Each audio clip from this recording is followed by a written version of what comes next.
So ito na nga mga kaisda, ano nga ba ang ginagawa ko para gumanda ng ganito ang aking mga betta fish? So tara, i-reveal na natin yan mga kaisda. Ipapakita ko sa inyo. Tada! Ayan, ito lang naman mga kaisda. Opo, talisay leaves lang po ang ginagamit ko para mapa-enhance ko ang color pigmentation ng aking mga betta fish. Mamaya po ipapakita ko sa inyo at patatalakay ko sa inyo kung paano ko ba siya ina-apply sa aking mga betta. Kaya ako nakuha yung ganong result dun sa aking betta fish. Sa ngayon ay ipapakita ko muna sa inyo kung ano ba yung itsura nila before and after. And yan, ayan na nga, ito yung before mga kaisda. No? Ito yung unang kuha ko pa lang dito sa betta na to. First video ko sa kanya ay ganyan nga ang itsura niya. Kung titignan ninyo mga kaisda ng mabuti, mapapansin ninyo ng kanyang mga fins, mapa dorsal, anal, caudal, or ventral fins man yan ay more on shallow type siya. So wala talaga siyang masyadong color at hindi dark. Pero mga kaisda, ipapakita ko sa inyo mamaya yung after nyan, 1 month and 2 weeks lang ang makalipas mga kaisda. Kasi itong video na ito ay nakuha ko siya dated pa last year, which is specifically exactly December 14, 2024. At ito na nga siya ngayon mga kaisda. Ayan o, diba ang laki na ng pinagbago niya. Kung makikita nyo dun sa post natin, nakita natin yung before and after. Yung kanyang after mga kaisda, ayan, grabe solid yung kinalabasan. Sobrang more on parang dark na talaga yung pigmentation niya, yung kanyang anal, dorsal, and caudal, even dun sa ventral niya, yung tip lang talaga ang naging puti.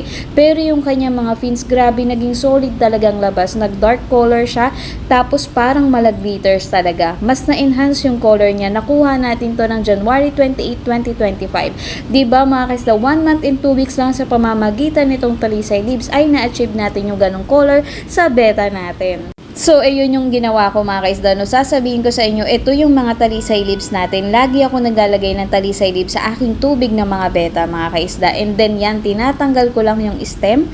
Ayan, di ba, hinugasan ko muna siya. After ko hugasan, tatanggalin ko yung mga stem kasi minsan ito yung nagiging cause ng oil spill or nagkakalangis yung surface ng ating water, which is minsan ang dumitingnan or nagkakasakit din ng betta natin paminsan dyan. So, tinatanggal ko siya, and yung kinukuha ko at pinakikinabangan ko lang talaga is yung leaves lang mismo. Ayan, yung leaves itself lang, marami ng benefits na makukuha ang mga betta dyan. So, tatagpi-tagpiin or pupunitin ko lang siya ng maliliit, and then yan, lalagyan ko yan isa-isa. Yung mga betta tank na yan, lalagyan ko siya pa isa-isa. So, every water change ko mga kaisda, nagpapalit ako ng talisay leaves. So, katulad yan, kaka-water change lang natin, naglalagay ako niyan. Ayan, punit-punit lang mga kaisda kasi pwede naman nating i-adjust yung katas ng tubig nito sa ating betta fish, diba? Kung gusto natin na wag masyadong dark, pwede nating liitan lang yung punit para hindi masyadong dark ang katas sa water. Ma-achieve natin hindi masyadong masusunog ang kulay ng ating mga betta kasi tandaan po natin lahat ng sobra ay nakakasama din. So, dapat talagang na-adjust natin yung paglagay nito at yung sakto lang.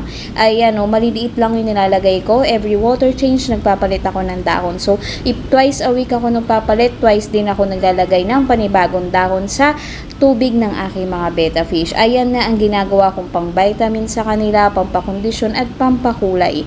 Ayan, so saktuhan lang mga kaisda. Hindi ako naglalagay ng buo kasi masyadong dark ang katas nun at baka masunog ang color ng aking mga betta. So talagang alalay lang sa paglagay dahil lahat ng sobra ay hindi rin maganda, nakakasama din ito sa ating mga betta. Ayan, ganyan ang ginawa ko kay Blue na parang naka-glitters mga kaisda. Ito rin ang in-apply ko na same mechanics sa kanya mga kaisda. Talagang talisay leaves lang. Kaya ako sinabing matipid. Opo, matipid talaga kasi hindi mo kailangan bilhin as long as merong puno ng talisay.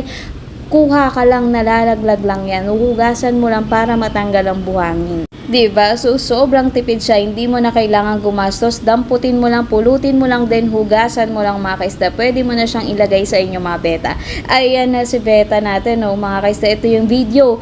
Pinaka-last video ko sa kanya nung nasungkit siya. So, kung makikita nyo talaga, grabe ng improvement ng color pigmentation niya mga kaisda ng dahil lang sa talisay leaves. Diba? So, sobrang madikpid na diskarte lang to mga kaisda. Hindi natin kailangan gumastos. Talagang sipag at syaga din. Of course, hindi lang natin iaalay sa talisay leaves. Diba? Wag lang natin isalalay dun sa talisay leaves kasi kailangan din natin nalagaan yung betta, pakainin ng masustansya. Wag palaging pellets para maging healthy sila at always kondisyon.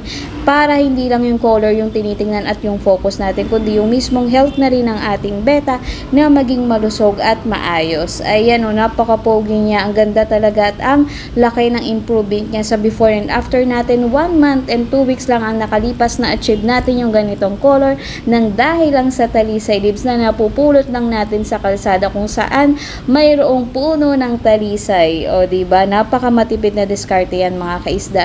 Ayan o, napakapogi niya. Diba, ang tagal din niyang nasa atin, no? Matagal din, 1 month and 2 weeks siyang nasa atin bago siya masungkit. Pero napangalagaan natin yung kanyang form. Napakaayos pa din, napakapogi at napaka-solid, diba? Laging ganyan lang ang ina-apply ko sa lahat ng mga betta fish ko kasi ang pinaka-importante lang sa pag-aalaga ng betta is dapat marunong ka, inaaral mo ng mabuti, water change ka lang, pakainin ng healthy, lagyan ng talisay leaves, i-flaring sila. Yan lang ang mga sekretong nakakatulong sa mga betta natin para sila ay laging kondisyon, maayos at healthy, diba? Pak!